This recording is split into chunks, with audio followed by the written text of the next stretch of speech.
warm welcome to all at the International Film Festival of India. Before we begin, I would request everyone to please keep your phone on silent because this press conference is being live streamed. So it would be better if there is no interference. Today, we are privileged to host two remarkable directors whose films have captivated audiences worldwide. From the Iranian film for Rana, we welcome its talented director Iman Yazdi. This marks his debut feature film, a touching story about a man, Arif, who dreams of breaking the world record for a motorcycle ramp jump while navigating familial challenges that test his resolve. The film, which premiered at the prestigious Busan International Film Festival, explores themes of ambition, family bonds, and inner conflict. Joining him is the brilliant Bogdan Muresanu, director of the compelling Romanian drama, The New Year That Never Came.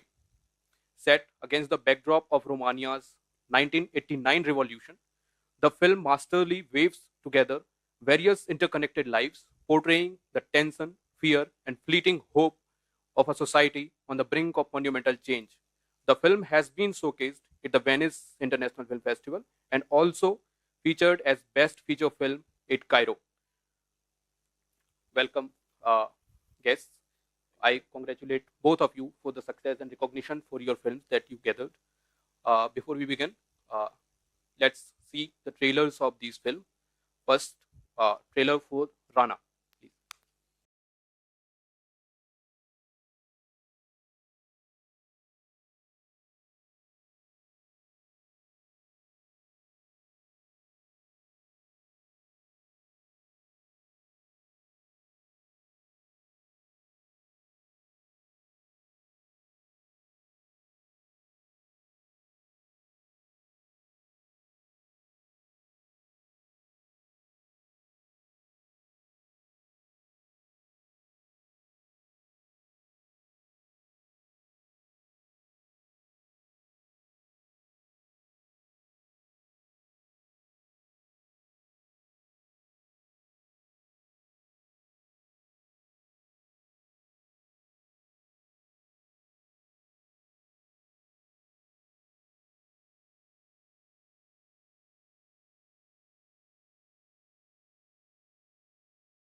Wow, both the trailers are very compelling. Now, before we proceed, we would like to know about the film from the very creator of the films. For Rana, please, Yazdi, if you can tell about the film. میشه راجع به فیلم بعضی کمی معلومات بدین؟ خب اول سلام میکنم خدمت دوستان.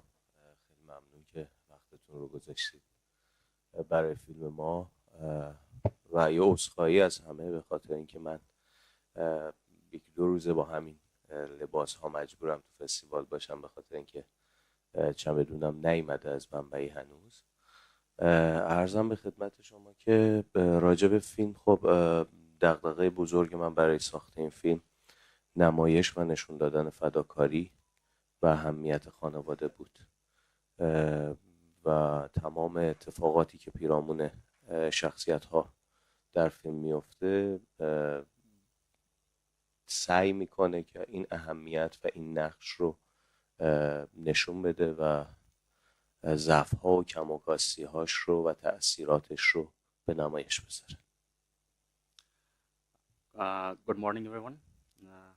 Thank you so much for being here. Thank you for watching the trailer. I hope you enjoyed it. And I do apologize for my physical appearance. As you see, I'm not very good looking at now because my luggage was delayed from Mumbai. I just came by myself, and then they were saying that my luggage will come today evening. So that's why I haven't changed my clothes since 2 days. I do apologize for that. But regarding the movie, I want to say that it signifies, it shows the society that the situation of a middle class family, that what they go through, the struggles that they have, and the weakness, the strength point of the movie, and the effect that it will have on the society. I assume you have watched some of the movies that is based on the sacrifice of a father, mother, for their to save their child's life.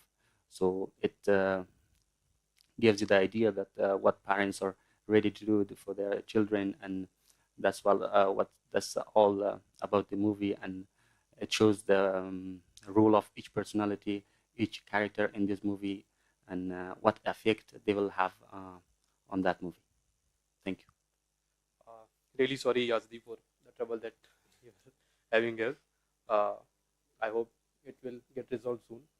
Now, for the film that New Year that never came, Murisanu, if you can talk about your film. Good morning.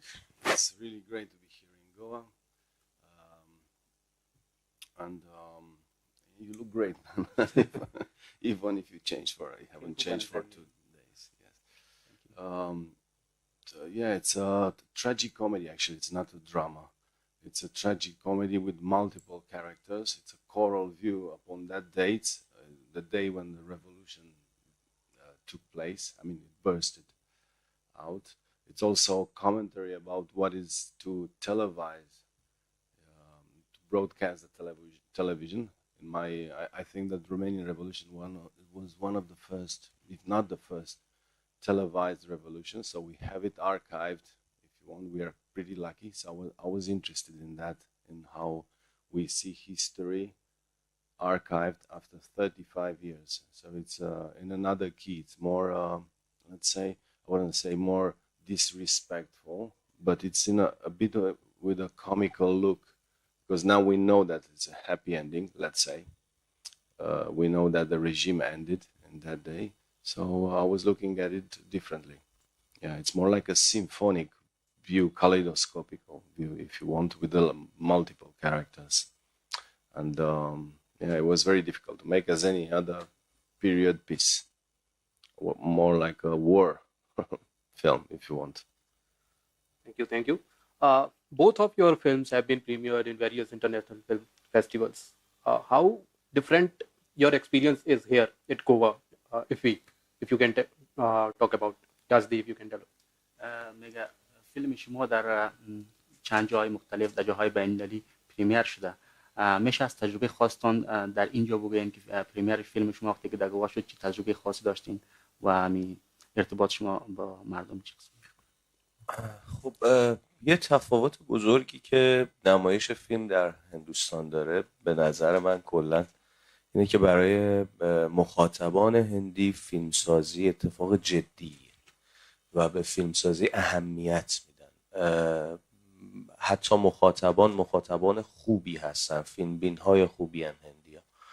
و زمانی که فیلم رو میبینن با هیجان احساساتشون رو با فیلمساز در میون میذارن. این تجربه رو من در بوسان هم داشتم. مخاطبان هندی که برای فیلم من اومده بودن خیلی خالصانه و صادقانه تجربه دیدن فیلم رو با فیلمساز در میون میذاشتن و برای خود من نمایش در هند جذاب بود به خاطر اون ارتباطی که با مخاطب گرفتم. Yes, actually, the main difference between the other countries and here is that when the people, the audience, the critics, they value the movies, they value the cinema, and it's very important for them, for the audience and the critics, because of the industry, that how big industry you have actually. And I have the same experience in Busan also, but the difference is that in India there is a you can say an excitement for the movie, an excitement for the cinema that people, the audience have, and so it causes that they connect a very strong connection with the movie, and you can feel it, the excitement, the enthusiasm in their eyes, and it's very interesting. And I was very interested in the relation between this movie and the audience, and yeah, thank you. That was great. Murisano, if you can share about your experience here in IFFI. Sure. The same as Imam, I was surprised by the number of cinephiles I spoke to after the screening of the film. And but me, I'm all the time I'm humble and respectful whenever it's taking 2 hours and 18 time of his or her life to watch this film. And I think this is the miracle of cinema, that someone from India or someone from Spain or someone from up north or south, they understand something that you created, which is so locally. Either it's Iran or it's Romania, or this is beauty and it's a hope, you see. So I truly hope that there is not so many differences between Goa and other places where I've been. And the fact is that it's the same enthusiasm, regarding the films, and that gives me hope that maybe a current situation, which is not so great in the world, can be saved, and maybe it's the cinema turn to make countries and people understand each other better. Nice, great words. Now I would like to open the floor for the questions from the media, please.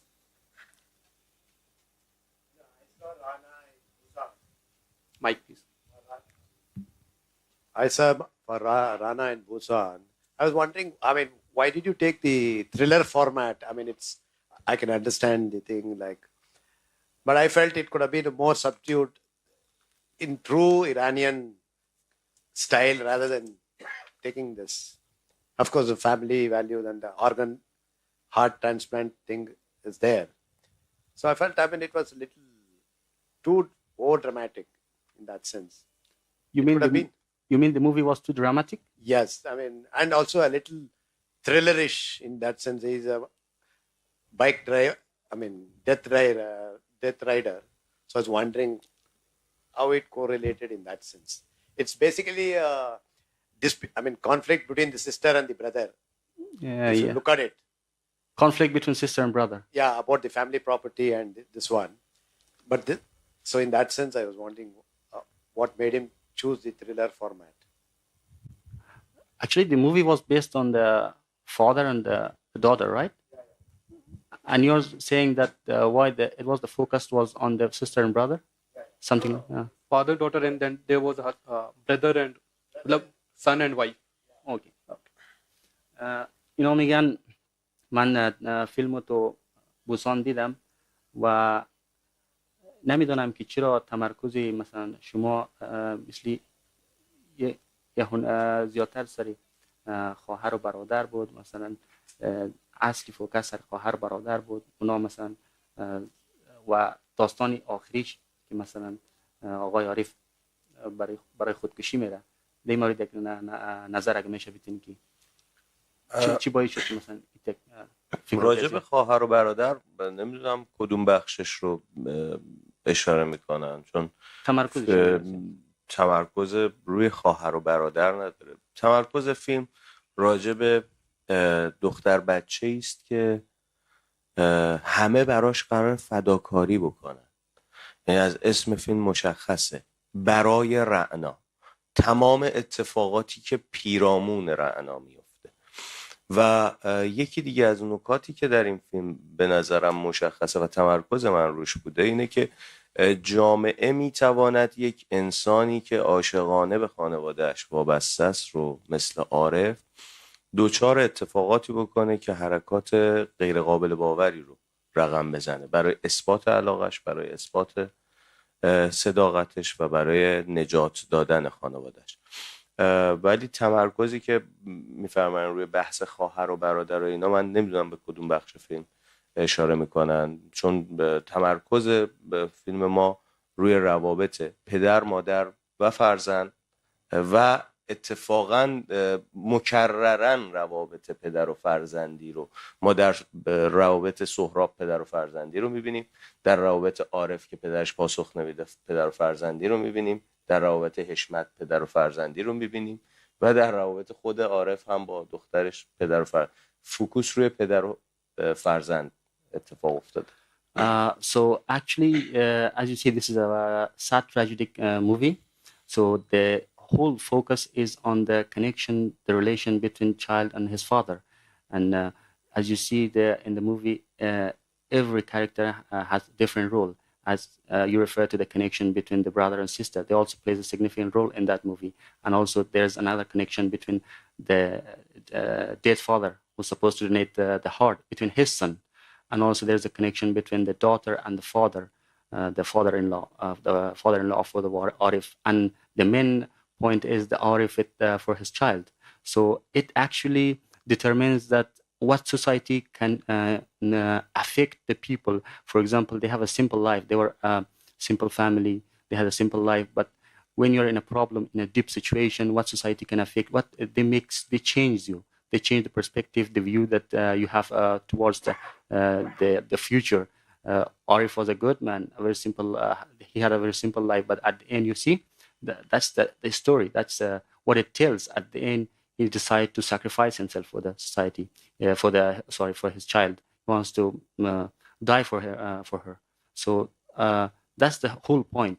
Every character, every personality plays a significant role in that part, and that we calculate them all, and the main focus becomes on the Arif and his child.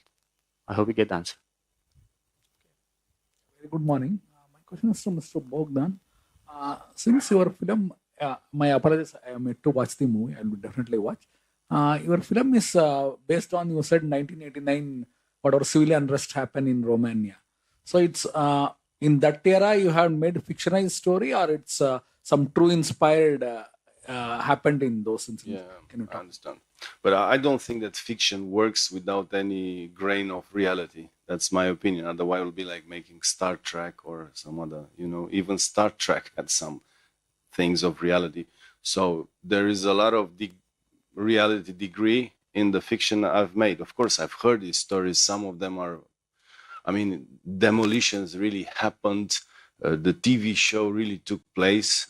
So it's based on, it's called The New Year That Never Came, because one of the stories, and like a backbone of the film, is about a TV show that was supposed to praise Ceausescu. And it was shot, and they shot it. The actors were not willing to go there, I imagine. Some of them were paid, and anyways. But the funny or ironic of it is that was shot but never broadcasted, because by the Christmas time he was already shot and dead. You see, so I was I saw the real images of this TV show, and I was immediately interested by the irony of history. It was that this was like a time capsule. In the reality, this show was filmed in November, just when the Berlin Wall was falling. that was to me even more telling in terms of irony, so I was, and there's a lot of other things. So I usually played with archives and reality and things I know and fictionalized them. Yes, of course. Adan, when you try to deal with this history where it required this civilian unrest situation and recreate, how much as a filmmaker you will get freedom of expression from the government or any related to political affiliations? Because we No, yeah, understood. No, in Romania, actually, we don't have any censorship after 35 years. There's no such a thing. Not at all. The government is not, I mean, that would be like monstrous. Probably it will be protests. And they try to, but there will be a lot of protests. So cinema is actually free to say, we are free to say whatever we want. But there is a censorship in a way. I'll tell you which one. It's capitalism, but that's, I mean, you have to be cunning enough, sly enough to be also interested and interesting for the festivals, for art house, and maybe for the public, and this is what I tried to make with this film. It's sort of a crossover, and so far I succeeded. Yes, I succeeded because it was #1 in box office in Romania, beating, fighting the superhero American films. So the communist film, was fighting against Deadpool and some other, yeah. Yeah, yesterday night I watched your film, and the black comedy really works well, and even your cinematographic, that entire visual play, does well. But like now, even I was about to ask about the censorship, which you answered. One other, like now, based on what you have said about you need to cater to the film festival thing, don't you think it dilutes? That's the problem I find with most of the Indian films. It's becoming more of catering to a certain, say, award or something like that. Yes. So now I feel that even the same dilemma is faced with the other countries also.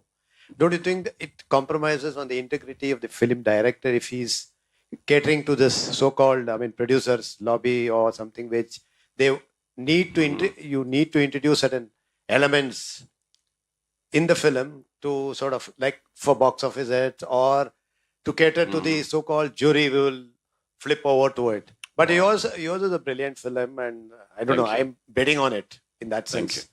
But you presume now that there is a sort of a conspiracy of festivals, and they also presume in Romania that juries, they want that, festivals, they want that, and they want drama, they want tears, and we have to tick the boxes. I actually know a guy in Romania who was ticking all the possible boxes, really. He thought, if I want to go to Cannes, my film should be like that. He studied all the films.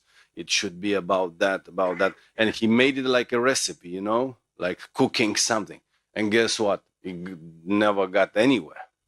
Because to my knowledge, it's from my experience at least, you can't say that the jury is looking for that, or that's a mistake. And probably I don't know, people just looking for success and not honest, they probably, I'm saying, they try to to sneak in, let's say, in the festival yards. Yeah, it's true that, of course, maybe there is a sort of a agenda, let's say, but I don't think it's hidden. Maybe, cinema was concerned with a lot of political stuff or social stuff, let's say, recently. And but for instance, the film I've made it's a tragic comedy, as I said. On paper, it shouldn't work. You see, it's not anything. There's not any agenda. There's not any political correctness about it or whatever. It's also a bit funny, but it worked. So I'm confident that it's not any conspiracy. And but of course, I think also there is maybe a mistake, or maybe, I don't know, a tendency it was that the art house films, they disrespected the audience, and this, yes, and that's an issue. It seems like two separate worlds, you see, which, if you come to think, it was not the case, for instance, in the 60s, and even in the 70s. There were like huge Italian blockbusters that were art house. I mean, beautiful arts film, and also, you know, all over the world, for crowd pleasers. You know, the Dolce Vita and any other, you know, so many other beautiful films. So I think it's possible, and this is what I try to make this film with this film. Yes. Thank you. We are running short of time. Excuse me. Yes. We are running a little short of time, so no further questions, please. I thank everyone who is present here, especially the director of both the films. I wish you all the best for your film for the future also. Thank you. Thank you so much for being here.